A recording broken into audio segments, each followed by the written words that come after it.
A Bíblia vai dizer que no dia de Pentecostes o Espírito Santo desceu sobre aqueles quase 120 ali reunidos, e eles foram cheios do Espírito Santo. Naquele dia, Pedro vai pregar a palavra do Senhor, e o apóstolo Pedro, uma vez pregando a palavra, a Bíblia diz que quase 3.000 almas se agregaram ao reino dos céus. O apóstolo Pedro vai pregar a segunda vez para o apóstolo Paulo, e a Bíblia diz que mais 5.000 almas se agregaram ao reino. 8.000 almas. Assim se iniciou já a igreja. Mas como nem tudo é flores, e nós temos um aniversário nessa terra chamado Satanás, a luta começou, a perseguição começou, porque a Bíblia vai dizer que de repente Deus vai levantar 7 diáconos. Atos dos Apóstolos, capítulo 6. Os primeiros 7 diáconos, e enfatizo nessa noite um chamado Estevão, homem cheio do Espírito Santo, homem cheio de Deus. Um homem que ninguém resistia ao pastor Paulo, a sua sabedoria, e que pregava de uma maneira poderosa. Só que a Bíblia vai dizer que perseguição se levantou sobre a vida dele. A Bíblia vai dizer que algumas pessoas armaram para ele ali laço, levantaram falsas testemunhas, para quê? Para que viessem destruir a Estevão, para que viessem matar a Estevão.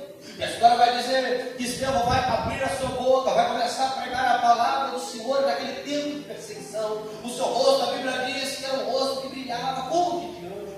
Estevão vai pregar aquela palavra, mas no final daquela mensagem, a Bíblia vai dizer que aqueles homens começaram a apedrejar Estevão. Alguém podia olhar assim e dizer: nossa, o primeiro mártir da igreja, aquele homem morreu sendo servo de Deus, tudo isso, mas eu aprendo por Bíblia. Muitas das vezes você já ouviu falar que todas as coisas cooperam para o bem daqueles que amam a Deus. Tudo aquilo que Deus permite na vida do servo de Deus tem um propósito. Pregador, qual é o propósito do homem morrer? Um dia um homem chamado Jesus morreu na cruz, no propósito de Estevão. Um dia um homem chamado Estevão morreu ali diante daquelas pessoas ali com um propósito que já foi. A Bíblia vai dizer que Estevão foi apedrejado, aquele homem cheio do Espírito Santo, no meio daquela perseguição. A Bíblia diz que ele era um homem tão cheio de Deus, que na hora da sua morte, ele viu os céus abertos e Jesus sentado à direita de Deus. A Bíblia vai dizer que após Estevão ser morto, ali a pedradas, naquele momento, é posto a sua roupa, a sua vestimenta aos pés de jovens amados. A perseguição começava, igreja.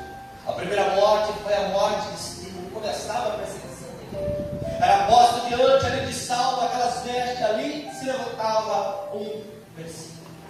Desde o início da igreja, os judeus, desde o início da igreja, os fariseus, desde o início da igreja, os escribas, os sacerdotes se levantaram contra a palavra, contra a vontade de Deus, que era o Evangelho, Senhor. Mataram ali Estevão, Saulo se levantou. E Saulo vai se levantar e vai começar a perseguir a igreja naquele tempo. Você conhece a história. A Bíblia vai dizer que ele entrava para as casas, e entrando lá dentro da casa, prendia a mãe, prendia o pai, prendia o homem, prendia a mulher, e levava preso com ele. E a Bíblia vai dizer que ele não cansava, não o suficiente de fazer tudo aquilo. A Bíblia vai dizer que Saulo vai pegar cartas e vai para o caminho de Damasco. Você conhece o texto? E lá no caminho de Damasco, ele se encontrou com nada menos, nada mais do que com Jesus naquele. E aí aquele homem que era perseguidor, agora passou a ser perseguido. Aquele homem que perseguia a igreja de Deus, agora passou para o lado de Jesus. Aquele homem que perseguia a igreja de Deus, é o homem que agora está fazendo a obra de Deus. Pregador, você disse que no início da mensagem eu ia entender por que Deus permitiu Estevão morrer. Você vai entender nessa noite. A Bíblia vai dizer aqui no capítulo 11 do livro de Atos dos Apóstolos, Estevão morreu naquele dia. Só que por Estevão morrer naquele dia ali, quando a perseguição se levantou, muitas pessoas foram dispersas por muitas cidades. Pessoas foram levadas para Samaria e pessoas foram levadas para Antioquia. Aquele povo que foi disperso pela morte de Estevão, com medo da perseguição, foram para outra cidade. Vou parafrasear para você entender essa noite. O povo saiu de Tabatinga, pastor Paulo foi para Ibitinga, foi para Iacanga, foi para Bauru, foi para Bariri, foi para Itaju. E daí, pregador? E daí que através da morte de Estevão, o povo foi disperso. Onde eles passavam, eles diziam: Jesus Cristo é o Cristo. Onde eles passavam, eles pregavam a palavra de Deus. Onde eles passavam, eles anunciavam aquilo que era a palavra. E daí, pregador? E daí que muitas pessoas se converteram. E daí que muitas pessoas desceram as águas. E daí que coxa começou a andar já com isso. filha. Glória E daí que a cego Deus, começou a ver. aleluia. E daí que paralítico começou a se levantar. E tudo isso por quê? Porque um dia Estevão, a perseguição se levantou, mas a palavra de Deus não parou.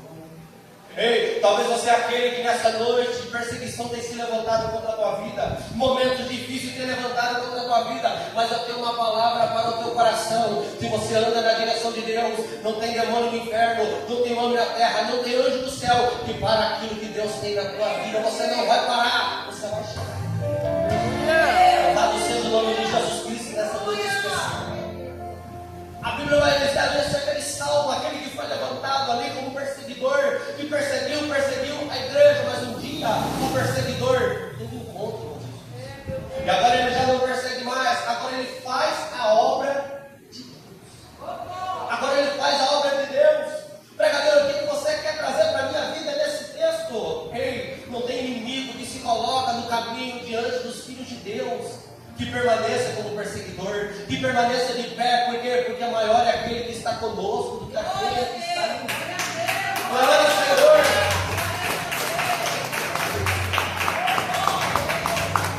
Naquele tempo a palavra começou a se propagar para muitos lados. Aqui em Antioquia, Paulo vai pregar a palavra em Antioquia junto com Barnabé. Lá em Samaria, Filipe vai pregar a palavra lá em Samaria, no meio dos dispersos, milagres vai acontecer. Os apóstolos, a Bíblia diz em Atos dos Apóstolos, capítulo 8, sabendo que a palavra chegou a Samaria, enviou lá Pedro, enviou lá João, eles oravam pelas pessoas, e agora, além de cura, além de batismo, começou a ter batismo com o Espírito Santo. A Bíblia vai dizer que vai passando o tempo, a perseguição estava instaurada, só que quanto mais a perseguição se levantava, quanto mais o povo se levantava para oprimir o povo e a palavra, mais o povo de Deus crescia e se fortalecia. Isso aqui te lembra alguma coisa? A minha Bíblia vai dizer lá no livro do Êxodo, que quanto mais oprimia o povo de Israel, quanto mais batia, quanto mais aumentava a carga, mais o povo se multiplicava. Ei, meu amigo, aquele que serve a Deus é diferente, você sabia disso? É por isso que você passa o que você passa, é por isso que você enfrenta o que você enfrenta. E olha você aqui na segunda-feira da vitória, olha você aqui no culto da vitória, de pé, sendo fortalecido. Servo de Deus é diferente. O que o homem da terra não entende, o que o inferno não entende é que quanto mais o servo de Deus apanha, quanto mais a dificuldade se levanta, quanto mais momentos difíceis nós passamos, mais nós somos fortalecidos. Ninguém entende essa conta, por quê? Porque a matemática de Deus é o contrário da matemática da terra. Da matemática de Deus, da matemática do homem, quanto mais forte eu fico, mais eu sou fortalecido. Da matemática de Deus, segundo os Coríntios 12, 7, é no momento da fraqueza que nós somos fortalecidos. A matemática de Deus é o contrário. Aí a gente chega aqui no capítulo 12 de Atos dos Apóstolos. Está novamente perseguição instaurada contra a igreja. Está novamente perseguição instaurada contra a igreja e contra a palavra. A Bíblia vai dizer que naquele tempo se levantou o pastor Valdemar, um rei chamado Herodes, contra a palavra, contra o caminho da fé, contra os cristãos, contra aqueles que anunciavam Jesus Cristo, e este homem tem poder. Tem tanto poder que incomodou a Herodes. A Bíblia vai dizer que ele começa a maltratar alguns da igreja. A Bíblia diz aqui em Atos dos Apóstolos, capítulo 12. E quando ele maltrata alguns da igreja, ele prende um dos apóstolos. Quem é esse? Tiago, irmão de João. Ele pega Tiago ali, não bastou prender, não bastou maltratar, ele matou a Tiago.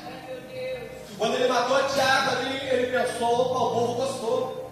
O povo gostou que eu matei um deles. O povo gostou que eu se levantei contra ele. E aí ele vai o quê? Vai prender a tudo. Ele pensava que estava mexendo com o homem, mas ele estava mexendo com a obra de Deus. A Bíblia vai dizer que Pedro é preso de Acuília. Pedro vai lá para a prisão. Pedro não era um homem perigoso, mas o texto diz que colocaram 16 soldados para cuidar dele. 16 soldados, 4 quaternos de soldados para cuidar dele, para que ele não fugisse. E daí Pedro está lá dentro da prisão. O texto não menciona como estava Pedro, o que ele estava fazendo, mas eu imagino Pedro preso de mão e pé dentro daquela prisão. Eu imagino que talvez alguém podia pensar: o Pedro não tem mais esperança, Tiago morreu, Pedro vai morrer também. Talvez alguém olhava para a situação que Pedro estava naquele momento, no meio da perseguição, e dizia: o Pedro não tem mais jeito. Mas a minha Bíblia vai dizer que tinha uma igreja de joelhos A minha Bíblia vai dizer que tinha um povo que dobrou o joelho e estava buscando a Deus na casa da irmã Maria. Tinha um povo de joelho dobrado buscando a Deus na casa da irmã Maria, pregador e daí. Você não sabe o poder que tem uma igreja de joelho. Ei, eu estava aqui pedindo para Deus confirmar a palavra no meu coração, quando o pastor Paulo falou assim: cale-se dessa geração. Deus confirmou a palavra no meu coração. Quando uma igreja se coloca a orar e buscar a presença de Deus, tem que ter culto de ação de graça depois. Quando uma igreja se coloca a buscar a Deus por um propósito, depois tem testemunho, depois tem culto de celebração, tem culto de ação de graça. Por quê? Porque quando a igreja dobra o joelho e busca a Deus, a mão de Deus se move ao nosso. Lá na casa da irmã Maria tinha um povo de joelho dobrado. Na casa da irmã Maria tinha um povo de joelho dobrado. Oração da igreja é algo poderoso. Quando a gente olha para a Bíblia, o nosso Jesus disse assim: tudo que dois ligar na terra será ligado no céu. Se tudo que dois ligar na terra já é poderoso, já imaginou se tiver 10? Já pensou se tiver 20 orando? Já pensou se tiver 30, 50, 100? Já pensou o que Deus não pode fazer? Ei, se a palavra de Deus chegou até o dia de hoje, é porque muita gente dobrou o joelho e buscou. Ei, se você vem nessa noite buscar uma resposta para o teu coração, lá vai, dobra o joelho, se entregue na oração, busca a Deus, porque a oração tem poder. A Bíblia vai dizer: a oração feita por um justo pode muito em teus defeitos. Pode muito em teus defeitos. A minha Bíblia vai dizer lá em 1 Reis, capítulo 18, que um homem simples como eu e você, pastor Paulo, chamado Elias, porque a teologia chama o leão dos profetas, fez uma oração de 10 segundos, que os homens desde as 7 horas da manhã até meio-dia, 1 hora, não conseguiam fazer. Que era o quê? Havia lá um desafio. O Deus que responder com fogo, esse será Deus. A Bíblia diz lá em 1 Reis. Mas aí o povo ficou se ferindo com pedras, se cortando, sangrando, fazendo sacrifício para um Deus que não era Deus, e nada aconteceu. Mas aí um homem chamado Elias foi lá e fez uma oração de poucos segundos, uma oração. Ó Deus de Abraão, de Isaac e de Israel, manifeste hoje que tu és Deus em Israel, que eu sou teu servo, e que conforme a tua palavra fiz todas essas coisas. Responde-me, Senhor, não precisou de mais. Fogo de Deus que cai do céu. Pregador, traduz o fogo de Deus para mim nessa noite. Se você dobrar o teu joelho nesta campanha e buscar a Deus, vai ter resposta de Deus descendo na tua vida. Vai ter providência de Deus descendo na tua vida. Fala sem me errar. Vai ter porta abrindo na tua vida. Vai ter milagre chegando na tua casa, na tua família, no teu trabalho. Aí vai ter cálice da celebração para comemorar.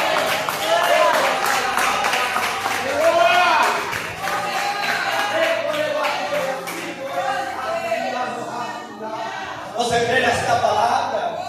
Ei, Pedro está dentro da prisão, preso com 16 soldados, mas a igreja está de joelho dobrado. Preso está lá, alguém diz: Pedro está no fundo do poço, mas a igreja está de joelho dobrado. Pregador, qual é a palavra? Talvez você está buscando a Deus por alguém que ficou na tua casa. Talvez você está buscando a Deus por alguém que está na penitenciária. Talvez você está buscando a Deus por alguém que está no hospital. Lá vai a palavra: joelho dobrado. A vitória chega para aqueles que estão lá longe. A Bíblia menciona, a pastora Rosa, a distância que estava da casa da irmã Maria até a cadeia, mas eu só sei que a oração pode estar lá do outro lado do mundo. Para quem você está orando, a oração vai chegar lá e vai ter providência. Pode estar lá dentro da tua casa, pode estar lá no outro estado, em outro país, a oração tem poder. O Espírito Santo falou no meu coração: enfatiza nessa noite a oração da igreja. Muitas das vezes a pessoa vem no culto, já com ele de segunda-feira, e pensa assim: tem poucas pessoas, será que Deus vai fazer alguma coisa? Ei, nunca foi a quantidade, mas sim a qualidade. Se o seu coração está voltado para Deus, para buscar Ele, tem providência. Tem. A Bíblia vai dizer naquele momento lá que tem 16 soldados segurando Pedro. Alguém pode olhar e dizer assim: agora a palavra não vai crescer mais. Alguém pode olhar assim: agora vai acabar. Agora vai acabar esse negócio aí de um caminho, vai acabar agora esse negócio de espíritos cristãos, vai acabar agora esse negócio de nome de Jesus, vai acabar esse negócio agora. Só que uma coisa que o mundo não entende é: a obra é de Deus, a obra não é dos homens. Se Pedro tivesse morrido dentro daquela prisão, nós estaríamos aqui nessa noite ainda assim glorificando o nome de Jesus. Porque a obra não é dos homens, a obra é de Deus. Jesus disse, pastor Paulo, vai passar guerra, vai passar guerra, mas a minha palavra não há de passar. Essa palavra é de Deus, por isso ela se mantém até o dia de hoje. Eu poderia te contar de tantas perseguições que os apóstolos passaram, como eles morreram. Hoje a palavra está aqui de pé. Eu poderia dizer para você como os nossos pais passaram momentos tão difíceis, tantas perseguições, mas a palavra ainda se mantém de pé. A Bíblia vai dizer que Pedro está lá dentro, na casa da irmã Maria, o povo está orando, e de repente Deus entra em ação. Deus entra no ambiente, Deus entra no cenário. Ei, não lá na casa da irmã Maria não, lá onde Pedro estava preso. Porque a Bíblia vai dizer que o anjo da parte de Deus desceu lá dentro onde Pedro estava. O anjo desceu onde Pedro estava, ali naquele momento, chegou ali e cutucou de acluir Pedro. Pedro, levanta Pedro, vamos comigo. Passou a primeira junta de soldados, passou a segunda junta de soldados e chegou diante de uma porta. Aqui eu me lembro quando a Bíblia vai dizer lá em Apocalipse: eis que diante de vós pus uma porta aberta, e ninguém tendo pouca força pudesse fechar. Ei, quando você se coloca a buscar a Deus, as portas se abrem diante do teu caminho. Quando você volta o coração para buscar a Deus de acordo com a palavra, as portas vão se abrir diante do teu caminho. Nós temos um Deus que, segundo a Bíblia, tem a chave de Davi. Ele abre e ninguém fecha, ele fecha e ninguém abre. Nós temos um Deus que um dia, pastor Paulo, usou chave de madeira para abrir o mar vermelho do povo passar. Nós temos um Deus que um dia usou uma capa para abrir o Jordão para o profeta passar. Nós temos um Deus que pode abrir porta. Ei, talvez você é aquele que entrou neste culto aqui sem direção, sem saber se vai para a esquerda, sem saber se vai para a direita. Talvez você é aquele que entrou aqui neste culto dizendo assim: eu não tenho direção, não sei para onde eu vou, não sei para que lado eu vou. A palavra do teu coração lá vai. Deus vai abrir a porta na hora que você menos esperar. Quando você pensar no melhor jeito, Deus entra com providência. A Bíblia vai dizer que aquilo que é impossível ao homem é possível a Deus. E daí, pregador, e daí, quando está no natural, quando você pode fazer algo a respeito, Deus não entra. Mas saiu da tua mão, saiu do momento que você pode fazer algo, virou impossível, aí Deus entra na causa. Aí Deus entra na causa. O texto diz que tem uma porta de ferro esperando Pedro, mas o anjo está do lado e a porta se abriu. Diante desse Deus não tem porta que não se abra. A Bíblia vai dizer que a porta de ferro abre, pastor Paulo. Pedro sai da rua. As cadeias que o pé e a mão estavam presos caiu. Pedro está liberto. E Pedro vai saindo de dentro daquela cena, pensando para uma visão, não acreditando, porque é normal quando Deus faz algo muito grande, a gente não acreditar. Muitas vezes você pode não acreditar naquilo que Deus vai fazer e está fazendo na tua vida. Você olha e pensa e diz assim: como está acontecendo? Você não precisa entender, porque milagre não se explica, milagre se vive. Quantos vão viver um milagre a partir de hoje? Quantos vão viver um milagre a partir desta campanha? Quantos vão viver um milagre a partir deste culto? Será que você pode levantar a tua mão lá no terceiro andar e dizer assim: glória a Deus? Deus é maravilhoso. A Bíblia vai dizer ali que as cadeias caíram, a porta se abriu e agora Pedro está livre. Pedro está fora da prisão. Ei, não tem causa possível que esse Deus não entre da providência. Não tem momento difícil que esse Deus não resolva. Era 16 soldados, alguém dizia: é impossível, não importa. Se tiver alguém no joelho dobrado, ainda assim é possível. A Bíblia vai dizer ali que Pedro sai ali, vai caminhando com o anjo até um certo momento e o anjo se aparta. E Pedro começa a ver que estava vivendo um milagre. Pedro vai até a casa da irmã Maria, vai bater na porta. Está todo mundo lá de joelho dobrado. Imagina os crentes tudo falando em língua estranha pela presença de Deus já comigo. Pedro vai bater na porta, pastor Paulo, e vai chamar. Quando ele chama, vai sair lá uma menina chamada Conte. O texto aqui vai dizer: aquela menina sai de lá, escuta Pedro chamando, só que ela fica tão feliz, tão alegre. Sabe aquela causa que você orou? Sabe aquela causa que você fez campanha? Sabe aquela causa que você buscou? Quando chegar a resposta, que a porta abriu, que o milagre aconteceu, você não vai acreditar. Você vai ficar com aquela alegria. E aqui eu aprendo uma coisa nesse texto. O que verdadeira não vem num copo de bebida. A alegria verdadeira não vem no trago do cigarro. A alegria verdadeira não vem da cocaína nem de nenhuma droga. A alegria verdadeira não vem da balada. A alegria verdadeira não vem da família. A alegria verdadeira não vem da terra. A alegria verdadeira vem da parte de Deus para a vida. Essa é a alegria verdadeira. Foi a alegria que essa menina aqui recebeu. O texto diz aqui: e batendo Pedro na porta, uma menina chamada Rode estava a escutar, e conhecendo a voz de Pedro, de alegria, não abriu a porta. Ela ficou tão alegre, ela ficou sem acreditar de agruíra. Por quê? Porque é milagre. Porque é milagre. O milagre é algo que sai do natural para o sobrenatural. O milagre é algo que sai do possível para o impossível. Era impossível Pedro sair das mãos de Herodes. Mas olha, Deus entrou com providência e fazendo isso. A Bíblia diz aqui que Pedro continuou batendo, Pedro continuou chamando, e o povo não acreditava, dizia assim: é o anjo de Pedro que está lá fora. Mas aí o texto vai dizer aqui: mas Pedro perseverando em bater, quando abriram, viram e se espantaram. Todo mundo se assustou. Ei, você seja aquele que vai se assustar quando na porta da casa o seu milagre chegar. Que você seja aquele que vai se assustar quando bater na tua porta te chamando o milagre que você orou, o milagre que você necessitava. Que você seja aquele que vai se assustar quando o milagre da parte de Deus chegar na tua. É tão bom orar e ver que Deus responde, pastor Paulo. E muitas das vezes a gente precisa de tanta coisa. É ótimo a pessoa orar 1, 2, 3, 10 horas de joelho, é ótimo.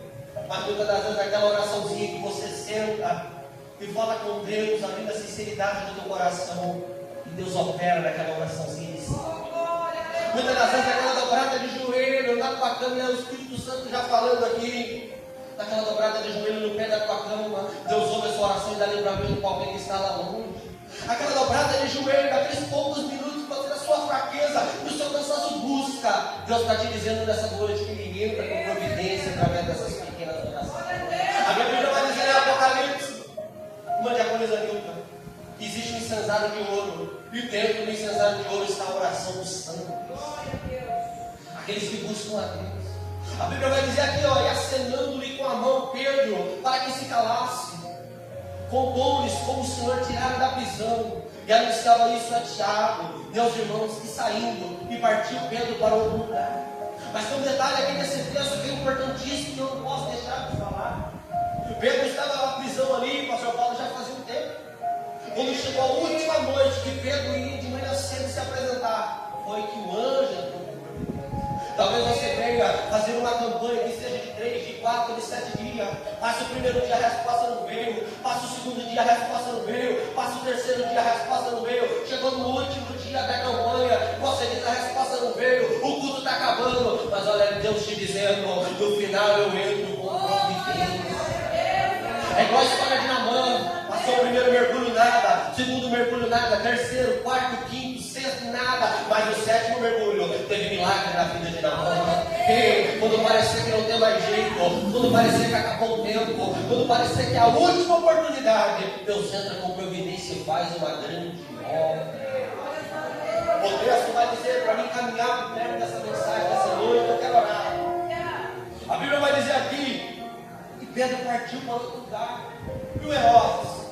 E aquele lá que tinha prendido Pedro? E aquele lá que ia procurar matar Pedro, maltratar Pedro? Que virou nele, pregador? Ele se colocar diante do caminho, se colocou diante da palavra. E aí, o que aconteceu com ele? A Bíblia vai dizer lá em Salmos: o Senhor é minha luz, a minha salvação. Quem entenderá? O Senhor é a força da minha vida, quem me receberá? Quando os malvados, meus adversários, se levantaram, o Senhor nos esconde no oculto do seu tabernáculo, do seu pavilhão. O que você quer dizer com essa palavra, pregador? Os adversários que se levantar contra a sua vida, se levantar contra a tua vida porque você está servindo a Deus, eles caem por terra. Por quê? Porque Herodes, a Bíblia vai dizer que, sabendo que Pedro escapou da prisão, mandou justiçar aqueles soldados e partiu para outra terra. E lá naquela outra terra lá, a Bíblia vai dizer aqui no final, aqui dos versículos, que ele estava irritado com Gentílio e Sidom, mas esses vindo de comum acordo com ele, obtendo amizade de Blasco, que era o camarista, rei, pediram paz. porquanto em seu país abastecia o país do rei. Ele não tinha designado, vestindo Herodes as vestes reais, continuava no seu lugar. Estava sentado no tribunal, ele dirigiu a palavra, e o povo exclamava: voz de Deus e não de homem, pregador e daí? A Bíblia diz: e no mesmo instante veio o anjo do Senhor, porque não deu glória a Deus. Aquele homem se levantou contra o caminho, se levantou contra a palavra, se levantou contra o servo de Deus. E o que resultou? Deus colocou a mão nele, aquele homem morreu. E daí, pregador? É interessante você saber que o perseguidor morreu, mas a Bíblia diz aqui, e a palavra de Deus crescia e se multiplicava. Aquele que perseguia morreu, mas a palavra continuava. Ei, essa obra não é obra de homens. Deus um dia fez uma promessa para Pedro, dizendo assim: Pedro, sobre a pedra eu edifico a minha igreja, as portas do inferno, os homens, a terra, não vão estar diante dessa porta, diante dessa igreja, não vão conseguir estar até o final. Sobre essa pedra eu edifico a minha igreja, as portas do inferno não vão prevalecer diante da minha igreja. E nessa noite você vai entender: muitos inimigos podem se levantar, muitas adversidades podem se levantar contra a tua vida, mas se Deus está na tua vida, e se você está de joelho dobrado, você vai vencer. A providência de Deus vai chegar quando você vence. Amém? Tem providência de Deus chegando. Tem providência de Deus chegando. E se você crê, você recebe nessa noite o teu milagre para a glória de Deus. Tem alguém que crê nessa noite? Agradecer o nome de Jesus Cristo.